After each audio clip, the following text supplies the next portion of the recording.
Fine. I have lots.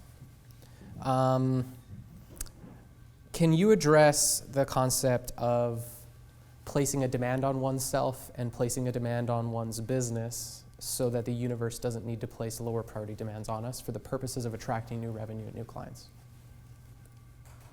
Does that make sense? I think. Let me make sure I get this. If I'm in this is your question. I'll ask it again. If I'm off on the answer, then redirect me. If in your highest value, when you're doing something that's highest on your value, that you're inspired by, think of a 10-year-old boy who loves video games. Would you agree that a lot of 10-year-old boys like video games? Imagine a 10-year-old boy doing this video game, and he's playing it and beating it. And once he beat it, what happens? What does he want to do? He wants to go to his mom or dad and find a way of either earning it or asking him or begging him or whatever to get the next higher level. Because he wants to take on that bigger challenge. Anytime you're doing something that's highest on your value and you're inspired by it, you are actually hungry for taking on challenge. You naturally look for challenge. And if you don't fill your day with challenges that inspire you, you attract challenges that don't. So it is crucial to find a cause, a purpose, a service that society has that needs a solution, that is a challenge that inspires you, and fill your day with the highest priority actions to do that. Or otherwise you'll keep attracting challenge. The challenges in the business are feedback mechanisms to let us know that we're not living by our telos. We're not living by the highest priority. All the symptoms in business are feedback systems, just like in physiology, are feedback mechanisms to try to get us to live by priority. And the second we do, when we fill our day with things that inspire us but challenge us, we want to take on bigger challenges. So you probably, as you grow your business, the second you reach a certain threshold, you want to grow a bigger business. But with that comes a new challenge. If you're inspired about the business, you're going to want to do that. You're going to want to take on a bigger challenge. If you're not inspired about the business, you're not. So filling your day with high priority actions that inspire you maximizes the willingness to tackle challenges of clients and business management. And if not, you just keep attracting chaos. If you don't plant flowers in the garden of your mind, you'll keep getting weeds. So chaos comes in. There's a thing in physics that's called chaos or entropy.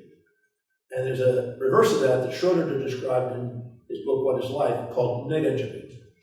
And negentropy is life physics, and entropy is death physics.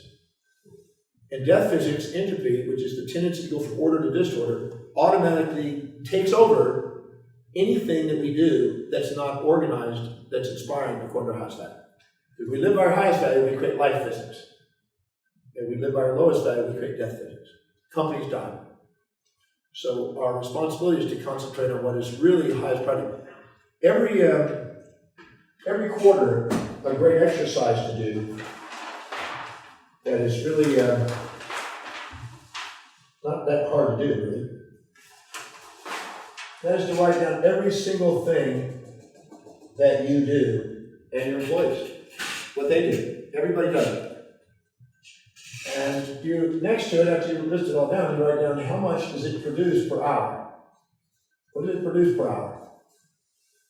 And you try to estimate that. Some are easy to see, some are not so easy to see. But you got to do the best estimate you can of what is it actually producing.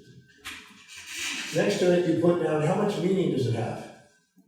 If productivity means it's serving people, meaning means it's also serving you.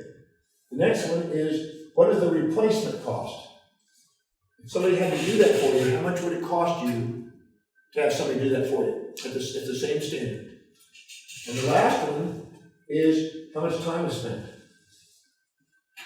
If you do that exercise every quarter and update from that data, which takes maybe an hour, you'll know what to delegate, what to take on, and what to be doing. It smacks you in the face. And it also lets you know that you're majoring in minors and minoring in majors. In fact, I don't know too many people that have done this that didn't go, oh my God. And I'm spending 70% of my time doing things that aren't the most productive and most profitable things. And that lets them know how to allocate what part needs to be delegated. Because you look between that data, you can determine what needs to be delegated and package a new position to get you to go do the most. When I opened up my practice many years ago, working with the patients produced the most per hour, per minute. Doing reports, doing exams, doing all the other clinical or administrative stuff didn't produce as much. But even above that was going out and doing a presentation to an audience and generating patients.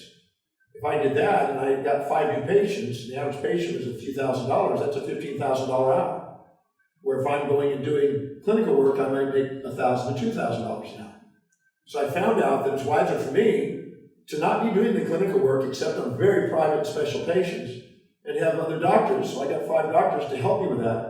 So I went out and generated the patients, because in an hour I could generate way more and then work on the patients that I want to work with and then get doctors to do the other care.